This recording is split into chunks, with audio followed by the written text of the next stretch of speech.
Here I have JAECOO5 and let me show you how to use rapid heating mode. So let me show you how to defrost and heat up your JAECOO instantly in winter.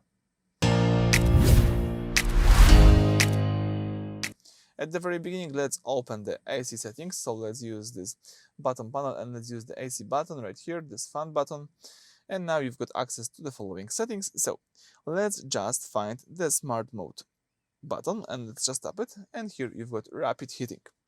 This is the winter equivalent of max cooling. When tapped, the system instantly activates maximum heating power, pushing high velocity warm air through the vents. It is designed to quickly defrost the cabin windows, warm up the interior space, and take the chill out of the car as soon as they step inside on a freezing morning. So let me just do this. Let's just open the control center of your AC one more time. Let's choose here smart mode and select rapid heating.